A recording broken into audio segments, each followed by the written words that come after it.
23ನೇ ತಾರೀಕು ಹುಮ್ನಾಬಾದ್ ಟೌನಲ್ಲಿ ಆಗಿದ್ದು ಒಂದು ಕಳ್ಳತನದಲ್ಲಿ ಒಂದೇ ಮನೆ ಹೌಸಿಂಗ್ ಕಾಂಪ್ಲೆಕ್ಸಲ್ಲಿ 4 ಮನೆಗಳಲ್ಲಿ ಕಳ್ಳತನ ಆಗಿರ್ತದೆ. ಅರ್ಲಿ ಮಾರ್ನಿಂಗ್ 3 ಗಂಟೆಗೆ ಇಬ್ಬರು ಮಾಸ್ಕ್ ಧರಿಸಿ ಕಳ್ಳತನ ಮಾಡಿರ್ತಾರೆ. ಸುಮಾರು 410 gram gold plus 7 lakhs in ಕ್ಯಾಶನ್ನು ಕಳುವು ಮಾಡಿರ್ತಾರೆ. ಆರೋಪಿಗಳ ಬಗ್ಗೆ ಯಾವುದೇ ಸುಳಿವು ಇರಲಿಲ್ಲ. ಇಬ್ಬರು ಕೈಗೆ ಮಾಸ್ಕ್, ಗ್ಲೌಸ್ ಪ್ಲಸ್ ಫೇಸ್ಗೆ ಮಾಸ್ಕ್ ಪ್ಲಸ್ ಸಾಕ್ಸ್ ಹಾಕೊಂಡು ಬಂದಿರ್ತಾರೆ. ಕೇವಲ ಒಂದೇ ಒಂದು ಕಡೆ CCTV ಫುಟೇಜ್ ಸಿಕ್ಕಿರ್ತದೆ. ಆ CCTV ಫುಟೇಜ್ ಫಾಲೋ ಮಾಡ್ಕೊಂಡು ಹೋದ್ರೂ ಯಾವುದೇ ಸುಳಿವು ಇರಲಿಲ್ಲ. ಆದರೆ ನಮ್ಮವರು ತಾಂತ್ರಿಕವಾಗಿ ಟೆಕ್ನಿಕಲ್ಲಿ ಕೇಸನ್ನು ಕ್ರ್ಯಾಕ್ ಮಾಡಿ ಇಬ್ಬರು ಆರೋಪಿಗಳನ್ನು ಪತ್ತೆ ಮಾಡಿ, ಒಬ್ಬರು ಬಿಜಾಪುರ್ಗೆ ಸೇರಿದ್ದ ಉಮೇಶ್ ಅಂತ ಪತ್ತೆ ಮಾಡಿದ್ದಾರೆ. ಇನ್ನೊಬ್ಬನು ಹುಸೇನಿ ಗೈಕ್ವಾಡ್ ಅಂತ ಶೋಲಾಪುರದವನಂತ ಪತ್ತೆ ಮಾಡಿದ್ದಾರೆ.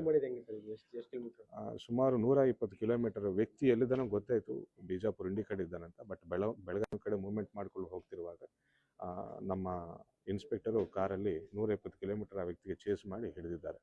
ಅದೇ ರೀತಿ ಹುಸೇನಿ ಗೈಕ್ವಾಡ್ ಅನ್ನೋನು ಕೂಡ ಶೋಲಾಪುರಲ್ಲಿ ಸುಮಾರು 25 HBT ಪ್ರಕರಣಗಳಲ್ಲಿ ಆರೋಪಿಯಾಗಿರ್ತಾನೆ, ಹ್ಯಾಬಿಟುವಲ್ ಆಫೆಂಡರ್ ಆಗಿರ್ತಾನೆ. ಆ ವ್ಯಕ್ತಿಯನ್ನು ಕೂಡ ಶೋಲಾಪುರ ಪೊಲೀಸರ ಸಹಾಯದಿಂದ ಹಿಡಿದಿದ್ದಾರೆ. ಹಿಡಿದು ಸುಮಾರು 285 ಗ್ರಾಮ್ಸ್ ಆಫ್ ಗೋಲ್ಡನ್ನು ರಿಕವರಿ ಮಾಡಿದ್ದಾರೆ. 5,80,000 ಕ್ಯಾಶನ್ನು ಕೂಡ ರಿಕವರಿ ಮಾಡಿದ್ದಾರೆ. ಈ ಎಲ್ಲ ಪತ್ತೆ ಕಾರ್ಯಾಚರಣೆಯಲ್ಲಿ ಭಾಗವಹಿಸಿದ್ದ ಸಿಬ್ಬಂದಿ ಅಧಿಕಾರಿಗಳಿಗೂ ಕೂಡ ನಾನು ಧನ್ಯವಾದಗಳನ್ನು ತಿಳಿಸ್ತಾ ಇದ್ದೇನೆ. ಹಿಂದೆ ವೈರಲ್ ಆಗಿತ್ತಲ್ಲ CC ಕ್ಯಾಮೆರಾ, ಹೌದು, ಅದೇ.